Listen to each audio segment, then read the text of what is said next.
Suppose आप टोपो सर्वे या बैथिस सर्वे के लिए कहीं पे गए हो along the long stretch of coast, but you do not have any ground control point in that place. लेकिन आपने एक GTS benchmark रिकवर किया जो कि 1860s का है. So what should you do? Can you use that GTS benchmark or you should try something else? Let's look at the GTS benchmark. They were established at around 1860s. आपने तो continental drift के बारे में सुना ही होगा. Every year the Indian subcontinent is moving about 5 to 7 centimetre towards north east. So पिछले 160 साल में ये करीब कुछ भी नहीं है तो 8 मीटर तक मूव कर गया हो. और रही बात एलिवेशन की, भगवान जाने उसका क्या हाल है. So actually you can not use those GTS benchmarks. In a world of surveying and positioning, the GNSS data or the Global Navigation Satellite System data is very important. And the RINEX data actually allows you to post-process your positioning data more accurately. But the arrival of DGNSS along with L1, L2 receivers capable of receiving GPS, GLONASS, Galileo, Beidou, QGNSS made the RINEX data and post-processing them with IGS stations almost redundant. Or is it? Hello my friends, this is your host Abhijit. I'm a carrier surveyor and I post regular videos on this channel about offshore surveying. So if you haven't subscribed yet, please take a moment to subscribe and do not forget to press that bell icon so that whenever I upload a video, YouTube is going to notify you.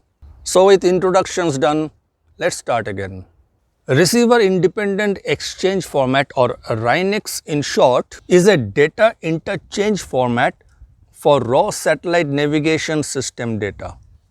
RINEX enables storage of measurements of pseudo-range, carrier phase, Doppler and signal to noise ratio from GPS, GLONASS, Galileo, Beidou along with the data from IGNOS, WAS, SBUS and QGSS simultaneously. RINEX was first developed by Werner Gartner in 1989 and it was only supporting the GPS. But by 1990, RINEX was supporting GPS as well as GLONASS. The most recent version is 3.05 from December 2020, which supports all the versions from US, Russia, China, European Union and Japan. So how does this works? Since January 1994, International Association of Geodesy began operation of establishing ground GNSS stations around the world, including Antarctica.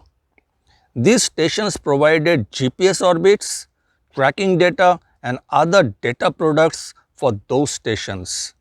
The International GNSS Service or IGS is now the world's largest GNSS organization with over 25 years of history of providing freely and openly available high precision GNSS data and products.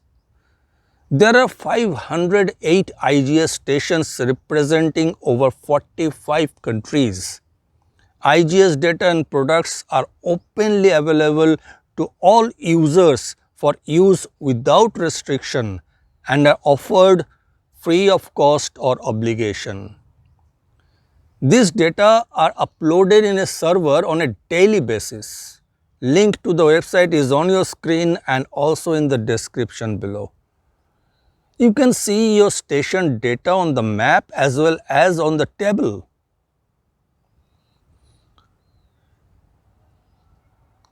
Before you can download the free station data, you need to register yourself. Of course, it is free. Once you have logged in, you can first go to the directory by year and then by Julian day. To process RINEX data, you need mainly observation and navigation data. Observation data is in O directory and navigation data is in the N directory. In this directory, you can search for the required station data and simply click to download. Now these are reference station observation data. You need more information about the reference station like reference station latitude, longitude, ellipsoidal height, receiver and antenna info. With this information and raw RINEX data, you can now process any ground control point that you want to establish in your survey area. Are you still with me? Let's continue. Say you have a L1, L2 system which is also a G2 and you can internally log RINEX data. So you must first set up a physical station or point. Next go to GNSS planning page and set up your planned observation date and place. Select GPS and GLONASS only as you have only G2 system and look for best DOP to observe your RINEX. Once all set, do your observation for a minimum of 8 hours. Then give a gap of 12 to 18 hours and do another 8 hours observation for repeatability. Please remember, do not carry forward your observation beyond the 12 am of GMT or 5:30 am of IST, because as the Julian day changes makes a new file for that data. So you do not actually want multiple RINEX data for your processing. I recommend try to keep a single file for your RINEX data. Now you can process your RINEX data and downloaded IGS reference station data in various third-party software like Trimble Business Center. It's a time-consuming effort, yeah I know, but if you want your data rather quickly, then I recommend some online PPP sites where you can upload your RINEX data and get your data processed quickly. Here are some of the free sites you can check out which are very useful. First one is AUSPOS. You can upload up to 20 stations observed data, write your email address and within the hour you will get a report back. Next is CSRS. You need to sign in with your email ID to use this service. Select static and ITRF, upload your observation data and you will get the report back within the hour. The next site is OPUS. You don't need any sign-on. Simply upload your data, give your antenna height and if your observation is more than 2 hours, click on upload to static and you should get a confirmation page that your data has been successfully uploaded and you will get an email with results. So now that you have your station data established, please check your data.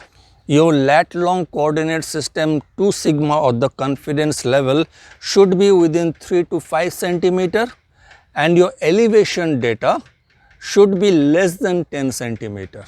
So you get the data in latitude, longitude and elevation in WGS 84. But what if you want your elevation with reference to a certain datum? I made a video about vertical datum that I recommend that you should see if you want to know more about vertical datums. In short, if you have any benchmark with mean sea level or any kind of vertical datum, then you should do a simultaneous RINEX observation at your new location as well as on the benchmark. Then you can do an ellipsoidal height comparison and transfer your datum value to the new ground control point. But wait a second, why do you need RINEX data when you have a L1, L2, G2 system with DGNSS service? With G2 and L1, L2, your DGNSS can resolve any ambiguity and might produce the same result, if not better. I suggest that you do a check observation at any point by doing simultaneous DGNSS single point positioning as well as your RINEX and see for yourself. You have no control over your RINEX data when you upload them to a PPP site. But when you do a single point positioning, then you have complete control over your data and you can manually delete or reject any observation, any outlying observation, and you can get a best standard deviation. If this video has helped you in any way, please give me a big thumbs up and leave a comment below. I'll see you soon with more videos like this. Till that time, be curious and always ask questions.